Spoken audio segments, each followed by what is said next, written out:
안철수 의원 관련된 얘기를 좀 드렸어요. 네. 이번 선거운동 기간에서 제대로 활동하고 있는 건 안철수밖에 없는 것 같다. 이런 얘기까지 들을 정도로. 좀 예상 밖이죠. 예. 안철수 의원이 전에 단일화를 한 3번 했어요. 그제 네. 서울시장 때부터 해서 박원순 시장하고 그 다음에 그 문재인 윤석열 전 대통령께 단일화 3번을 했는데 네. 항상 이제 본인이 단일 후보가 되지 못했죠. 네, 그렇죠. 예, 그런데 대선 때 단일화 2번 했을 때는 그렇게 뭐 적극적으로 활동을 하지 않았어요. 네. 그 후보 당선을 위해서. 그런데 이번에는 또 특히 비교가 되는 것이 가장 필요를 한 두 사람, 한동훈 그리고 또 홍준표 예. 전 후보가 지금 그 한동훈 전 후보는 어떤 뭐 조건을 제시를 했잖아요. 네. 한 3가지 조건을 제시를 하고 이걸 받아들이면 들어올 수 있다는 식인데 그 받아들이기 어려운 것들이에요. 네. 가장 대표적인 것이 탄핵에 반대한 것을 사과하라 이렇게 했는데 예. 탄핵 반대를 해서 사실상 김문수 후보는 지지층의 지지를 받았던 것이거든요. 그렇죠. 근데 그 자체를 이제 없애버리라고 그러니까 받아들이기가 어려운 것이고 지금 뭐 홍준표 전 시장 같은 경우는 아예 하와이 가서 네. 오히려 이렇게 계속 이렇게 강펀치를 날리고 있는 상황이거든요. 예. 그런 것과 비교를 하면은 안철수 의원이 상당히 마음을 비웠다고 할까? 아니면은 안철수 의원이 그동안 이제 좀 당적을 여기저기 좀 옮겨 다녔잖아요. 그렇죠. 예. 그런데 이번에는 국민의힘에서 이 대선 이후를 좀 바라보는 것 아닌가 그런 생각도 듭니다. 뭐 여러모로 그렇게 좀 공략을 해볼 수가 있겠네요. 뭐 본인 입장에서 근데 최선을 다하는 거니까 어떻게 네. 보면은 당원들에게 예전과는 좀 다른 모습을 보이고 있겠다. 그리고 당원들이 좀 다르게 생각을 할 수도 있겠다 그런 생각이 좀 듭니다. 제가 오늘 아침에 신문 기사를 좀 보다가 좀 가슴이 아팠던 부분이 하나 있습니다. 이거 김문수 유세에 안 보이는 의원들 만찬에도 한 명만 왔다. 어제 저번에 대구에서 그렇게 있다는 것이죠. 예, 그렇습니다. 그러니까 이게 앙금이 좀 남아 있는데 네. 뭐냐면은 다른 때보다 물론 뭐 경선할 때야 내부에서 이제 경선할 때는 서로 뭐 성자가 있으면은 뭐 지금 다른 후보들은 적극적으로 돕지를 않지만은 예. 다른 후보 예를 들어서 한동훈을 지지를 했거나 아니면은 안철수를 홍준표를 지지를 했거나 아마 대구 쪽이 뭐 홍준표를 지지를 했을 수가 있어요. 네. 저 많은 의원들이 그렇더라도 일단 끝나면은 다 대선을 위해서 다 돕는 게 지금까지 해왔던 거고 마땅히 그렇게 해야 되는데. 그렇죠.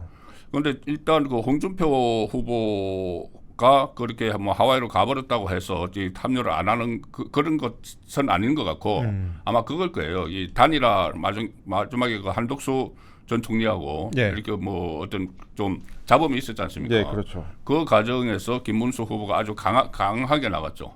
강경하게 나갔기 때문에 거기에 대한 어떤 뭐 불만이라든가 그런 게 대해서 좀 아쉬움 같은 게 있는 것 같은데 지금 이렇게 하면은 나중에 선거 끝나고 나서 본인들도 상당히 곤란해져요. 네.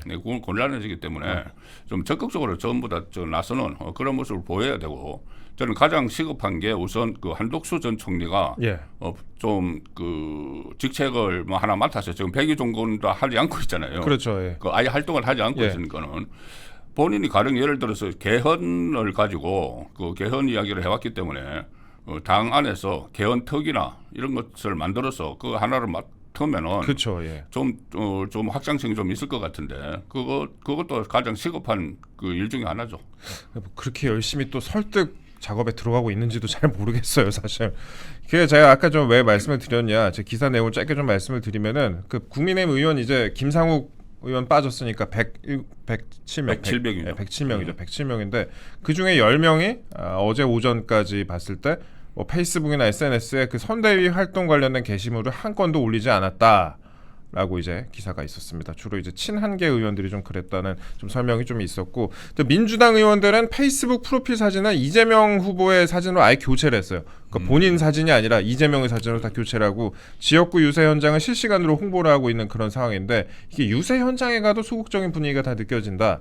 그러니까 지난 대구 경북 선대위 발족식에 아까 이제 대표님 말씀하신 것 같이 김석기, 권영진, 김영동, 유영하 의원이 이제 불참을 했고, 그 다음에 또 유세 중에 또 지역 의원들과 만찬을 하잖아요. 보통 만찬하면 지역 의원들 대부분이 가기 마련인데, 그런데 대부분 이제 불참을 하면서 모 의원과 단둘이 식사를 하기도 했다라고 하더라고요. 이러니까 이제 유세 현장에 의원도 안 오고 당협도 안 오고 당원들도 안 오니까 뭐 후보가 제대로 힘이 나겠나라는 그런 비판이 있습니다. 예. 그러니까 이게 그 대선 그 한번 그 본인들도 생각을 해야 돼요. 네. 이게 대선에 이번에 이재명 쪽으로 정권이 넘어갔을 때 어떤 일이 일어날지 자기들 다 본인들도 다 알지 않습니까? 네. 박근혜 전 대통령 탄핵 당하고 나서 그때 대선에서 문재인 정부로 넘어갔고 문재인 정부에서 이른바 뭐 적폐몰이 해가지고 예. 가장 직격탄을 맞았던 데가 또 오히려 TK 쪽이에요. 예. TK 쪽이고 그리고 이번에도 뻔하지 않습니까? 그때는 이제 적폐몰이를 했고 이번에는 내란 정식 프레임으로 예. 지금 벌써 이야기를 그 다들 하고 있잖아요. 그 이재명도 본인이 집권을 하면은 이 내란 잔재 세력들을 전부 다 이제 처단을 해야 된다. 예. 그런 식으로 이야기를 하면서 예. 그래서 법정에 세워야 되는데 그러면 법정이 깨끗해 있어야 된다. 이런 말까지 하지 않습니까? 그렇죠. 그러면은 이게 저는 바로 생각나는 것이 지난번에 그 이른바 적폐몰이를 하면서 한 그 1,000명 정도를 수사를 해서 한 200명을 막 기소를 했거든요. 그렇죠. 그 안에 지금 본인들이 포함될 가능성이 높아요. 예. 국민의힘 의원들은. 더 많이 포함되겠죠? 네, 예. 그 포함될 예. 가능성이 있습니다. 그러면은 어떻게 하든 이 이재명 집권을 막아야 되는데 내부에서 좀 불만이 있다고 해서 이것을 뭐 선거운동을 등한시하고 아예 뭐 모습을 나타내지 않고 특히 그 친한계가 그렇게 그 하는 걸로 좀 알려지고 있는데 친한계는 지금 보니까 대선 패배를 그 전제를 하고 그 이후에 당권을 지금 노리는 것 같아요. 그래서 그 한동훈 전 대표 같은 경우에 지금 본인이 지금 당원 모집을 뭐 하고 지금 그러고 있다고 하잖아요. 예. 그러니까 이건 어떻게 보면은 심각한 해당 행위입니다. 그 전직 대표가 이 어떻게 대선에 적극적으로 움직이지 않고 응할 수 없는 조건을 내세우고 그리고 거기에 이제 친한계가 한 15명 정도 이렇게 되는 걸로 분류가 예. 되는데 거기서 그렇게 움직이지 않는다고 하면은 이거는 해당 행위죠. 본인은 지금 이제 라이브 방송을 종종 하고 있는 것 같은데 저희가 사진 하나 띄워드릴 건데요. 라방으로 선거 운동 중입니다라고 이렇게 SNS에 글을 올리기도 했습니다. 본인이 그러니까 라이브 방송으로 나는 지금 선거 운동을 하고 있다 이렇게 지금 설명을 하고 있는 그런 상황입니다. 그런데 이제 현장에 가면은 진짜 조직도 없고 의원들도 나오지 않고 이런 상황이다 이렇게 좀 저희가 설명을 좀 드렸습니다. 이게 저는 그렇게 생각하거든요. 이번 선거 솔직히 다 모으고 뭐 단일화하고 그다음에 빅텐트까지 치고 이러면 충분히 해볼 만한 선거인데 왜 이렇게 모이지 않고 있을까? 상식적으로 봤을 때 제가 선거를 그렇게 많이 본 건 아니거든요. 대선을 제가 나이가 그렇게 많지는 않으니까 한 20년 정도 본 것 같은데 대선을 보면서 여태까지 항상 어떤 현장에 가도 그 조직이 다 나와가지고 최선을 다하고 있는 그런 대선만 봤었는데 이번 대선은 좀 많이 낯설다 그런 좀 설명드리겠습니다. 여론조사 한번 제가 좀 간단히 좀 설명을 드릴게요. 일단 오늘 최신 여론조사 그다음에 어저께 KBS에서 발표한 여론조사 등등 좀 설명을 드리겠습니다. KBS가 실시한 여론조사에서 이재명 46, 김문수 31, 이준석 8 이렇게 나왔습니다. 기타 1, 지지 후보 없다. 무응답은 12%가 나왔습니다. 물론 이제 한길리서치 같이 지지율 차이가 적은 조사는 8% 정도 김문수 후보와 이재명 후보의 차이가 있었고 오늘 발표된 여론조사 공정에서 결과에서는요. 이재명 후보가 45.8%, 김문수 후보가 38.8%였어요. 그러니까 7%포인트밖에 차이가 나지 않았습니다. 그리고 이준석 후보의 경우에는 9.2%였습니다. 이게 어떤 조사는 이렇게 차이가 적게 나고 MBS 같이 차이가 많이 나는 건 한 20%포인트 차이가 나기도 했는데 이런 조사별로 이렇게 차이가 큰 이유는 뭐라고 봐야 할까요? 저도 지금 여론조사 추이를 계속 분석을 하고 있는데 예. 가장 큰 차이가 이제 8% 그 격차부터 뭐 20% 격차, 22% 격차까지 나온 것도 있어요. 아, 그렇죠. 예, 그래서 8에서 22 이거 도대체 그러면 유권자들 입장에서는 어떤 걸 믿어야 되느냐 하는데 예. 제가 딱 나눠보니까는 딱 하나 분명하게 갈리는 게 있어요. 하나는 ARS 조사를 한 것은 ARS는 그 격차가 그다지 크지 않습니다. 예. 그 8% 격차도 ARS거든. 자동 그 응답하는 거. 예. 그런데 20% 갤럽이 주로 이제 갤럽에서 20%가 나왔는데 예. 갤럽은 전화 면접원 조사예요. 예. 전화 면접원 조사는 좀 격차가 큰 걸로 나와요. 그래서 그것을 제가 또 여론조사 전문가에게 물어보니까 이런 현상이 있다는 거죠. 가령 예를 들어서 이 ARS 이제 기계가 묻잖아요. 예. 기계가 물으면 이제 응답률은 그 낮아요. 낮지만은 자기 소신껏 이렇게 대답을 한다는 거예요. 제가 좀 지지 후보에 대해서 예. 기계에다 자기가 이제 1, 2 이렇게 찍으면 되니까. 예. 그런데 전화 면접원 조사를 하다가 보면은 아무래도 이 지금 좀 앞서가고 있는 후보, 네, 예. 일종의 뭐 대세를 형성하고 있는 네. 후보, 그쪽에 대답할 가능성이 많다는 거예요. 약간 정보가 유출될까봐 두렵기도 그렇죠. 하고, 예, 그런 것 자기가, 때문에 예, 예. 그런 것 때문에 그래서 예를 들어서 뭐 지지 후보가 별로 없다든지 아니면은 좀 왔다 갔다 하는 저 어느 쪽을 찍을까 이렇게 아직 선택을 못하신 분들도 그냥 그렇게 전화 면접원 조사를 하면은 앞서 나가는 후보 쪽에 대답을 하는 경우가 많다. 네. 그 여론조사 전문가들이 그렇게 이제 분석을 하더라고요. 네. 그렇게 한다고 해도 지금 너무 서로 격차가 크다. 그 상황인데 그것은 결국은 아직도 이 좀 분명하게 뭐 예를 들어서 내가 뭐 이재명 후보를 지지한다. 그런데 확고하게 네. 어떤 경우가 있어도 끝까지 지지한다. 이 부여율은 좀 낮은 것 아닌가. 그래서 그렇다면 그 이제 틈새를 공략을 하면은 예. 충분히 또 여론이 좀 바뀔 수도 있다. 그것도 여기서 읽을 수가 있죠. 어떤 조사가 더 많은 걸까요? 그래서 저는 아무래도 ARS가 네. 좀 기대 섞인 그 분석으로는 ARS가 좀 맞지 않을까. 아무래도 이 본인이 이 사람하고 이렇게 대화를 하면서 하는 때 그때보다는 그냥 누르면 되니까. 네, 예. 그쪽이 좀 더 높지 않을까 확률이 그렇게는 싶습니다. 예. 그러면요, 저희가 여론조사 관련해서 조금 상세하게 분석을 해보겠습니다. 어제 KBS가 발표한 여론조사 결과가 좀 지표가 상세하더라고요. 그래서 저희가 그걸 하나하나씩 한번 따져보는 시간을 갖겠습니다.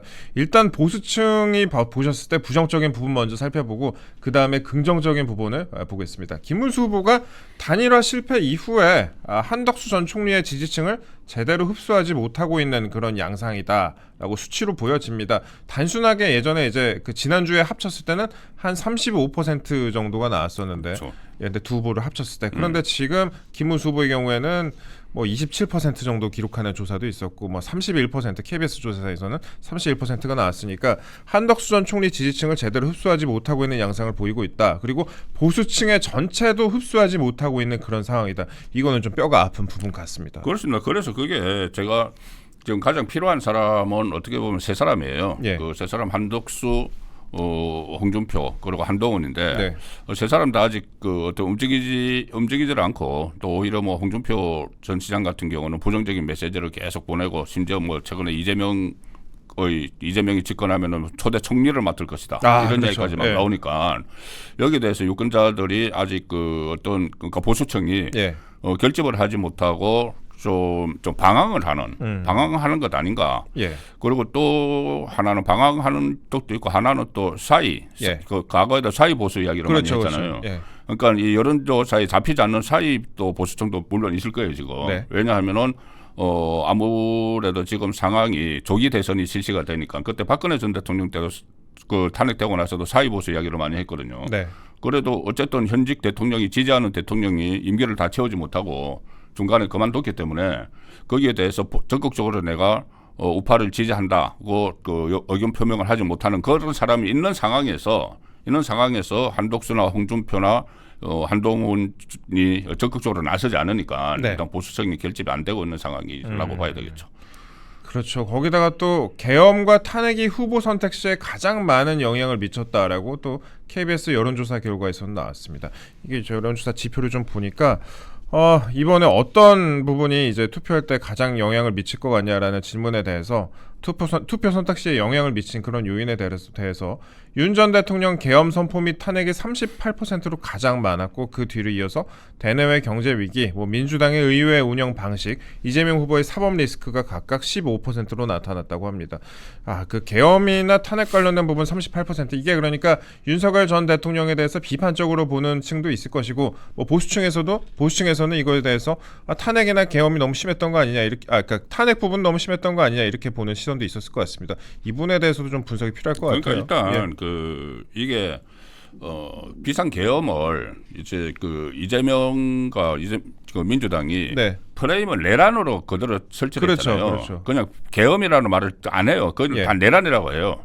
그리고 뭐 내란 수계 이런 식으로 윤석열 전 대통령 내란 수계 이렇게 하고 모든 후보들을 내란 동조 세력 이렇게 하니까는 지금 김문수 후보에 대해서도 내란 동조 세력 이렇게 하지 않습니까? 네. 그리고 내란 정식 이야기를 하고 내란 프레임을 씌웠으니까 그런데 거기에 대해서 적절히 이제 여론전에서 그것을 깨지를 못한 것 같아요.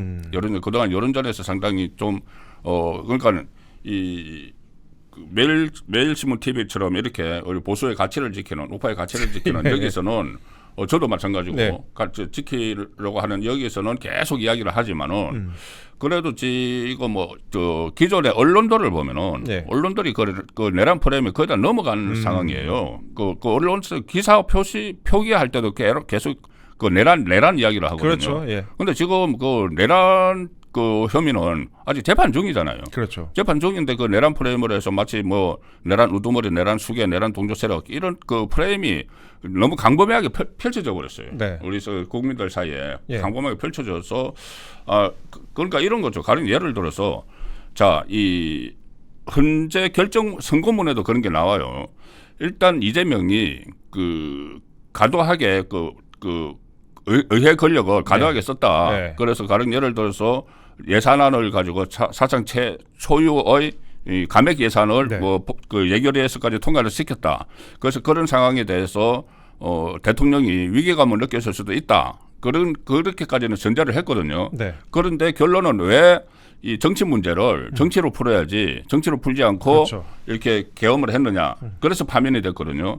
그러면은 그 상황에서 그 원인을 어느 정도 제공을 했다고 헌재도 인정을 했잖아요. 네. 그 민주당이. 예. 그러면 민주당에 대해서도 그 심판이 있어야 되는데 네. 헌재에서는 할 수 있는 게 없어요. 민주당에 대해서는. 예. 그러면 그거를 우리가 국민이 이제 선거를 통해서 민주당을 심판을 해야 되는데 오히려 지금 그 여론전에서 이 내란 프레임을 거는 바람에 마치 그 이재명이 했던 그 국정 마비나 이런 것들을 마치 면죄부를 받은 것처럼 돼버린 거예요. 그렇죠. 그 부분이 아예 나오지가 않아요. 그 되지가 부분에 않고. 면죄부를 받은 것처럼 돼버리고 하니까 이 지금 이 후보를 선택하는데 가장 그 영향을 미치는 것이 뭐 비상계엄 탄핵이다 이런 그 결론이 나오는 거죠. 예. 그리고 그러면 저희가 약간 여론조사 결과에서 긍정적으로 해석될 수 있는 대목도 좀 말씀을 좀 드릴게요. 일단 지금 선거운동 첫 주밖에 안 됐습니다. 선거운동 기간. 일단 이재명 후보 지지율이 40% 중반으로 좀 고정이 되어 있는 결과들이 나오고 있어요. 지금 아까 저희가 말씀드렸던 여론조사 공정 결과에서는 45.8%, 그리고 KBS가 실시한 여론조사에서는 46%가 나왔습니다. 뭐 KBS가 이재명 후보에게 이재명 후보에게 불리하게 조사를 하지는 않았을 것 같고요. 근데 일단 뭐 여러 조사들에서 지금 40% 중반으로 좀 고정이 되어 있는 그런 결과가 나오고 있습니다. 물론 50%가 넘는 그런 결과가 있기도 하지만요. 근데 이거를 일단 40% 중반에서 40% 초반까지 더 내려서 묶어 놓으면 그 단일화나 빅텐트 같은 성사 시에 좀 해볼만하다 그런 분석이 나오지 않습니까? 실제로 표 차이가 합쳐보면 그렇게 크지는 않아요. 그렇습니다. 일단 그 이재명이 대선 전국에 들어서기 전까지는 30%대 박스권에 갇혀 있었죠. 예, 예. 계속 30% 지지율이 나왔는데 이제 대선이 시작이 되니까는 이재명의 지지층들이 결집을 하면 이제 40%인데 어쨌든 산술적으로 하면은 이 40% 초반으로는 그 대권을 잡기가 어렵잖아요. 예, 예. 그동안 그 대통령들이 가장 높은 득표율이 그 박근혜 전 대통령이 51.6%예요. 그다음에 이제 물론 그 과거에 그러니까는 이 노태우 대통령이 유일하게 30%대 득표를 해서 대통령이 됐는데 그렇죠. 그때는 그 상김이 다 출마를 했어요. 김대중, 김영삼, 김종필 네. 다 출마해서 이제 분산이 돼서 그런 건데 지금은 어떻게 보면은 다른 후보들은 1% 받는 후보도 거의 뭐 한두 명 있고 네. 그다음 3명이잖아요. 예. 3명인데 그 상황에서 그 만약에 40%대로 이제 묶어 놓으면은 나머지가 이제 단일화를 하게 되면은 예. 그 특히 예. 이준석과 이렇게 단일화를 하게 되면은 충분히 이제 성산이 있다는 건데 문제는 이제 이준석이 단일화 안 하겠다는 이야기지만 예. 그거는 저는 물론 지금 단일화 하겠다고 이야기를 하겠어요. 그러니까 그러니까요. 쫓기는 좀 예. 앞서 나가는 후보는 단일화를 네. 한다고 이야기를 해요 항상. 네. 그런데 그 쫓아가는 후보는 단일화 한다고 하면은 앞서 나가는 후보로 단일화가 될 게 뻔하니까. 그렇죠. 예. 그럼 본인 아무도 지지를 안 해요. 저 사람 뭐 어차피 나중에 나오지도 않을 텐데 그렇기 때문에 이준석은 단일화를 하지 않겠다고 이야기를 하지만 저는 나중에 지지율 결과에 따라서 이준석이 중간에 이 단일화라는 그 형식으로 예. 저는 그 완주를 하지 않을 가능성도 크다고 봅니다. 일단 지금 이준석 후보 말씀을 하셨으니까 저도 좀 여러 가지 생각이 들었는데 이준석 후보 같은 경우에 이런 얘기를 했습니다. 국힘에서 매일 전화 온다. 고쳤을 수 없는 당이 됐다. 이렇게 얘기를 하는데 그 매일 전화 온다는 것 자체가 방점이 그러니까 국힘에서 나한테 매일 전화가 온다. 여기에 좀 꽂히는 것 같아요. 사실 지금 선거운동 기간 전에도 그렇고 지금도 그렇고 이준석 후보 기사에는 본인 공약이나 뭐 정책 이런 것보다는 단일화 관련된 그렇죠. 내용이 거의 90% 네. 넘게 차지하고 있는 그런 상황 아닙니까? 그러니까 본인도 어떻게 이래저래 그 빅텐트를 의식하지 않을 수 없는 것 같습니다. 단일화에 대해서 의식하지 않을 수 없는 것 같은데 이번 주에 일단 이준석 후보 입장에서는 두 자릿수 지지율을 좀 확보를 하고 본인 주도로 판이 조금씩 재편되는 것을 생각을 했을 텐데 그 본인이 처음에 생각했던 그 동탄 모델, 동탄 3자 모델이 아직은 생각만큼은 전국적으로 좀 빛을 내지 못하고 있는 그런 모습이에요. 지금 그렇고 저 앞으로도 빛을 내지 못할 거예요. 그래요? 그 모델은 왜 그러냐 하면은 어제 뭐 갤럽 조사 하나 나왔잖아요. 네. 그 비호감도 조사에서 아하. 이준석 비호감도가 60몇 %였죠. 네. 60몇 % 그렇게 비호감도가 되는 것도 있고 예. 또 지금 잠깐 이제 이준석 그 후보가 반짝했던 것은 바로 그 한덕수 그리고 김문수 이 두 후보 간에 이 어떤 충돌이 있었을 때, 그렇죠. 그때 예. 그 쌍권 지도부하고 이렇게 충돌이 있었을 때, 그때 네. 국민의힘 지지층 중에서 이거 정말 꼴보기 싫다는 그런 지지층들이 많았어요. 이거 뭐냐 이게 예. 조기 대선이 됐는데 자기들끼리 마치 이 어떤 뭐 이 다툼을 벌이는 내분을 벌이는 거기에 대해서 실망을 해서 잠시 떠났던 그 국민의힘 지지층이 그 이준석에게 잠깐 갔었어요. 잠깐 가서 그때 이준석이 어떤 조사에 보면 한 10%도 나오고 했습니다. 예. 그런데 이제 그 국민의힘 후보가 일단 정리가 되니까 네. 그것이 이제 빠져나왔어요. 빠져나오니까 지금 최대치 나오는 게 7%잖아요. 예. 7%는 저는 그것이 최대치고 어떻게 보면 그 더 이상 상승할 게 없어요. 이준석은. 이준석에 대해서 뭐 많은 국민이 다 알고 있거든요. 그 다 알고 있기 때문에 상승할 요인이 없기 때문에 저는 지금 예를 들어서 지금 지지율이 7% 나오잖아요. 예. 그러면은 나중에 득표율은 예. 그만큼 안 나옵니다. 그거보다 더 안 나와요. 더 안 나오죠. 예. 그러면은 이준석 입장에서는 만약에 본인은 지금 차기나 차차기나 이렇게 생각을 하고 있을 텐데 네.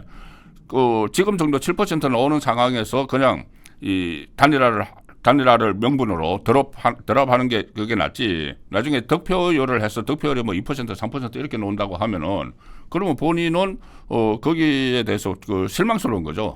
실망스럽기 때문에 그까지 안 갈 가능성이 저는 높다고 봐요. 앞으로 본인의 정치적 포지션에도 상당히 영향을 미치게 때문에. 되죠. 예. 그런데 만약에 그러니까 이준석 후보 입장에서는 그럴 것 같습니다. 이번 주에 어떻게든 10%가 넘었으면은 본인 위주로 판이 짜일 수도 있었을 것이라고 생각했을 텐데 이번 주말에 토론회가 있잖아요. 토론회가 그렇죠. 있는데 네. 토론회에서 그래도 상대적으로 이준석 후보는 좀 강점을 보일 것 같긴 해요. 예. 토론회에서 이제 강점을 보인다는 것은 예. 어떻게 보면 본인 지지층, 예. 본인 지지층에게는 확실한 지지 그 동력이 될 것이고 그것을 가지고 예를 들어서 뭐 김문수 후보 그러니까 국민의힘을 지지하는 쪽이 이제 빠져나간다. 저는 그렇게까지는 보지 않거든요. 예. 그리고 토론이라는 게 어떻게 제가 아직은 모릅니다. 김문수 후보의 뭐 토론 실력도 저희들이 그동안 간헐적으로 봤잖아요. 예. 그런데 제가 그 참모들 이야기를 들으면은 아마 뭐 토론이 시작이 되면은 좀 차별성이 좀 드러날 거다. 예. 그런 신념이나 소신이 분명하잖아요. 본인 강점을 좀 살리셔야 될 것 예, 같아요. 본인 강점을 이제 살려가면서 하면은 뭐 토론에서도 결코 뭐 만만치 않을 거라는 그런 그 이야기들도 있기 때문에 물론 뭐 이준석이 토론은 잘하죠. 토론은 잘하지만은 거기에 과연 이제 진정성이 있는 토론인가 그런 것까지를 다 따지게 됩니다. 유권자들이. 제가 왜 이준석 후보 말씀을 드렸냐면은 이준석 후보가 어떻게 보면 민주당 지지층의 표도 조금씩 갖고 오잖아요. 그래서 예. 그 표가 어느 정도 확보가 된 상태에서 단일화를 하게 된다면은 어느 정도의 시너지를 낼 수 있을까라고 기대하시는 분이 많이 계시는 것 같은데 일단 아직까지는 그렇게 큰 힘을 받지는 못하고 있는 것 같다. 동탄에서는 이제 민주당 그때 그 민주당 후보가 그 부동산 비리 같은 게 있었기 때문에 네. 민주당 후보, 민주당 그 지지자들의 표를 좀 가져갔죠. 네. 그런데 이게 지금 이번 대선에서는 거기까지 그 기대를 하기는 좀 무리가 아닌가 싶습니다. 예. 그러면 저희가 좀 한두 가지만 더 여쭤볼게요. 그 홍준표 전 시장 관련된 얘기도 좀 여쭤보겠습니다. 김대식 의원이요. 아이고 이게 홍준표 시장 합류 설득하려고 하와이 간다고 합니다. 이게 18일을 간다고 하죠. 18일에 내일 모레 네가 가라 하와이 가는 것 같은데 하와이 가고 설득이 될까요? 그런데 이제 이재명하고 어느 정도까지 그 말이 진전이 되느냐. 그러니까요. 예. 거기에 달린 것 같아요. 근데 제가 이 앞뒤 상황을 보니까는 딱딱 맞아 떨어지는 게 있어요. 아 그래요? 왜 그러냐면은 이 뭐 이재명의 밀사가 지난번 그 어린이날 연휴 때 가서 제안을 했다고 했잖아요. 예. 연휴 때 제안을 했는데 그 이후에 나오는 홍준표와 이재명의 말을 그 종합을 해보면은 마치 뭔가 있는 것처럼 보여요. 네. 홍준표는 계속 이 그 국민의힘에 대해서 그 자기를 뭐 두 번이나 탄핵을 당한 당이다. 뭐 이런 식으로. 절연하지 않을 수 없다. 예, 절연해야 된다 이런 식으로 막 비열하다. 이야기를 하고 예. 그리고 또 그 어제는 그런 이야기까지 했습니다. 처음에는 그 정계를 은퇴한다고 했는데 어제는 네. 국민의힘을 은퇴한 것이다 이렇게 이야기했어요. 아하. 그 다시 돌아갈 것처럼 이야기를 했어요. 근데 예. 국민의힘은 안 돌아간다는 거죠. 국민의힘을 은퇴를 했다고 하니까. 네. 그 상황에서 이재명은 그 홍준표 고향인 창녕이나 이런 데 가가지고 계속 홍준표를 띄우면서 자기가 집권을 하게 되면은 뭐 어떤 그 이념 성향은 가리지 않고 사람들을 좋은 사람을 중용을 하겠다. 그리고 홍준표 같은 분들과 같이 했으면 좋겠다. 그렇게 하도록 노력하겠다. 이런 말을 막 했어요. 네. 그러니까 보도가 된 게 그 연휴 때 어린이날 연휴 때 이제 접촉이 있었다는 건데 네. 그 이후에 홍준표의 말이 완전히 달라지고 그 이재명이 계속 홍준표에 대해서 러브콜을 보내는 상황이 있으니까 네. 이게 저는 좀 실제로 좀 진전이 되고 있는 것 아닌가 싶어요. 일단 뭐 총리설 같은 거에 대해서는 양측 모두 뭐 겉으로는 부인하긴 했습니다만 그렇죠. 뭐 속으로는 어떤 일이 있을지 모르겠습니다만. 그러니까 그 아니면 이제 이게 다 그 보도가 되는 바람에 네. 깨졌을 수도 있고 네. 보도 안 됐으면 가다가 전격적으로 했을 텐데. 근데 어쨌든 홍준표 저는 그런 생각까지 해요. 홍준표 전 시장이 상당히 서운한 거 많을 거예요, 본인이. 그렇겠죠. 왜 그러냐면 가장 결정적으로 이 두 번이 대통령이 될 기회가 본인에게 있었는데 예. 두 번 다 검사 출신에게 밀렸다고 생각을 하는 거예요. 그리고 또 두 번 다 본인이 윤석열 대통령과의 경선 때 본인이 그 민심에서는 이겼어요. 예. 당심에서 졌거든요. 예. 근데 이번에도 당원이 50% 들어갔잖아요. 그렇죠. 그때 한동훈한테 밀린 거예요. 또 당원에서. 어쨌든 당원이 50% 들어갔는데 예. 그러니까는 본인 말대로 30년 동안 자기는 당을 지키고 있었는데 외부에 있던 사람들이 와서 그 당심을 가져가 버렸다. 그러면 이제 당에 대해서 본인이 이제 배신감을 느끼는 거죠. 네. 당에 대해서 배신감을 느껴서 이렇게 어떤 뭐 악담도 하고 하는데 그래도 이제 그 이 마지막 정치 기간일 텐데 그거 빨리 귀국해서 좀 도와서 만약에 대통령 되면은 김문수 대통령 되면 거기서 국무총리 하시면 되잖아요. 일단 그 대표님 말씀 들어보면은 하와이 가서 소득이 별로 없을 수도 있겠다는 그런 생각, 혼자 올 수도 있겠다는 생각이 들어요. 그리고 또 아마 소득이 없을 수도 있는데 예, 그러니까 예. 저희들이 이제 촉구를 하는 것이죠. 네. 그렇게 해서 30년 정말 그 잘 해왔었는데 예. 이 마지막에 그 이재명 그리고 이재명이 집권을 하게 되면 어떤 일이 벌어질지 뻔하잖아요. 뻔하면은 그렇게 되면은 홍준표나 지금 한동훈도 끝까지 지원을 하지 않고 그 한덕수 전 총리도 지원하지 않고 하면은 지금 대선이 끝나고 나서 5년 동안 원망을 받았습니다. 예. 그 사람들은. 그렇기 때문에 지금이라도 빨리 같이 그 힘을 모으는 게 낫죠.